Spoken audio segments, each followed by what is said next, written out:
Eh bien, l'objectif, c'est de faire avancer les discussions de paix entre le gouvernement afghan et les talibans à un moment sensible, puisque le gouvernement afghan a de plus en plus de mal à contrôler son territoire. Le problème, c'est que Kaboul n'a envoyé aujourd'hui qu'une toute petite d'élection, seuls 4 membres d'un organe gouvernemental chargé de la réconciliation avec les talibans sont présents. Il n'y a donc pas de représentants, de membres du gouvernement à proprement parler aujourd'hui à Moscou. De leur côté, les talibans ont précisé que le but de cette conférence n'était pas de négocier avec quelqu'un en particulier, mais de trouver une solution pacifique au dilemme afghan et de mettre un terme à l'occupation américaine.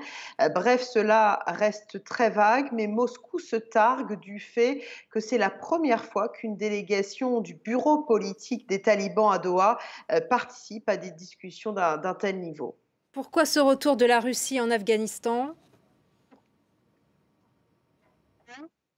Écoutez, cela s'inscrit dans une politique internationale de la Russie assez claire, hein, jouer un rôle de plus en plus important sur la scène internationale, comme elle le fait déjà par exemple dans le dossier syrien. Cela s'inscrit aussi dans un contexte de plus en plus tendu avec les États-Unis qui reprochent à Moscou de s'immiscer dans ce dossier. Mais Sergueï Lavrov, le chef de la diplomatie russe, l'a assuré ce matin à l'ouverture de cette conférence.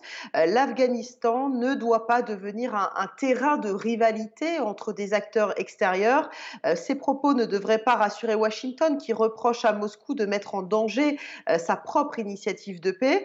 Il faut dire que les États-Unis ont tenté en vain à plusieurs reprises de relancer des discussions directes avec les talibans. Les États-Unis qui ont été invités à cette conférence, mais qui ont juste envoyé un représentant de leur ambassade à Moscou. Sans Washington et sans membres du gouvernement afghan, on voit mal comment cette conférence pourrait déboucher sur quelque chose de très concret. Merci beaucoup.